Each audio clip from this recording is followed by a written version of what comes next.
So if you are a modder, anyone that is involved in making modifications to systems, making them better or doing things different with them, how do you feel that Nintendo is looking for you? Not to make their product better, but to stop you from doing something that could make the console better. Yes, that's what's happening. So we got someone who's going to be doing some time in prison and also has a hefty fine on top of all of that. So that being said, let's get straight into it. Gary Bowser, a Nintendo hacker, is being sentenced to 3 years in prison.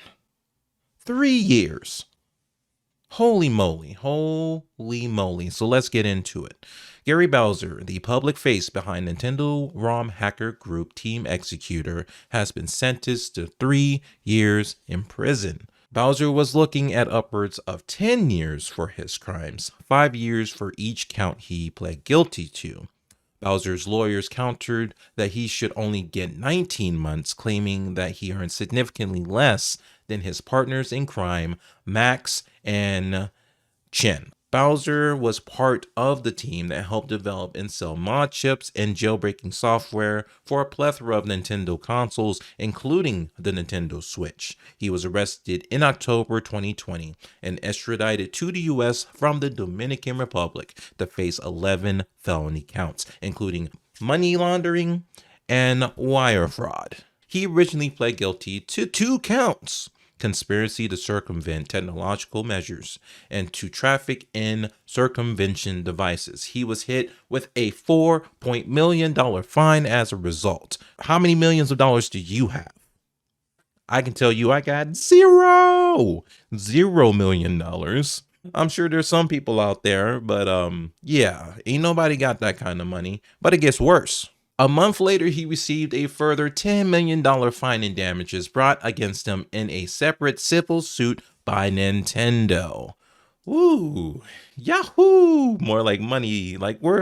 Link is like, I need that money. I need $10 million. Go get that bag. He's already in jail. They're already getting him for some stuff. Let's go ahead and get that $10 million bag. I mean, I don't know how much they made while doing this, while making mod chips and pirating games, but something would suggest that they make quite a bit.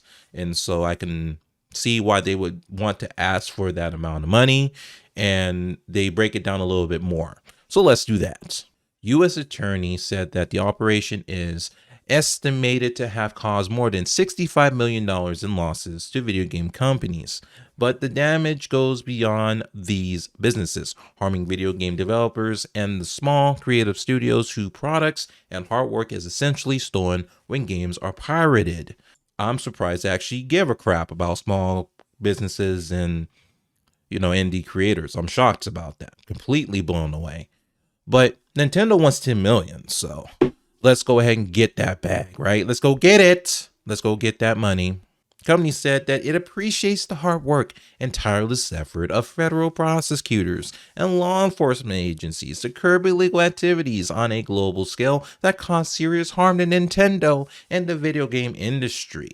If they ain't getting it in video game sales, they getting it in litigation. We going to court. We getting that money, baby. That's what we talking about. Speaking of getting that bag, Nintendo has reported a revenue of $2.74 billion. So what's another 10 million, right? Yeah, like that. I'm sure that would help them in certain ways. Like, it's unfortunate that these are the ways that we make money, but it is what it is. If you do certain things, there's risk to it. There's risk, there's reward. But sometimes the risk is way greater than the reward. It's weird because I don't understand why Nintendo is going after these ROM sites and these jailbreak hackers. Like, for people to even enjoy that, to even get into it, they have to buy your console in the first place.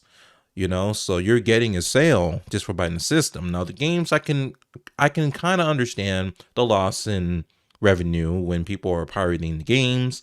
That's a whole nother conversation. My opinion on that is, if you can afford it, and me personally, I do a bunch of research before I make a decision on a game I buy. Some people just, like, they will take the name of a game for what it is, they'll buy it, and you end up with Battlefield 2042. What's that? Crossfire X. I hear that is garbage. Maybe I'm tripping, but leave your comments down below. Let me know what you think about everything I'm saying right now. Maybe I'm tripping. Maybe I have the wrong opinion. Maybe I'm saying something ridiculous, and this is going to cause some massive issue on YouTube land or Twitter space. But that's just me. I don't know. So since this is a 3-person ordeal, the 3 amigos, if you will, where are the other 2? Currently, Lauren currently has an extradition matter pending in France, while Chen is still at large. Chen's probably somewhere down underground with some electrical around somewhere. I don't know. But they don't know where Chen is. This is probably one of the bigger cases we've seen in a long time. But is this a warning shot to other hackers and mod chip creators and pirators? Is it going to, is this like, okay, let's not do this anymore? Or this is, we're not worried, we are safe, we do our thing, like we're gonna keep doing what we're doing. Me personally, if I had the option to not go to prison for 3 years and $15 million out of my wallet that I don't have, I would take that route and not have to deal with Nintendo, because Nintendo's been kind of a stick in the mud. Like, they're stubborn as heck. Like, they're going after people making like music available so we can listen to it while we work in our jobs. And some cases they're not even monetizing that stuff, but they're just shutting them down, cease and desist. I don't want you playing my music. We don't have albums where you can just go and buy it, but take it down. We don't want you playing it. Like, that just doesn't make any sense. We just got over this hump where Nintendo was being so aggressive. They had their own creator program, which was garbage, which is why they ended it. But they also eased up on providing gameplay footage and video footage on YouTube.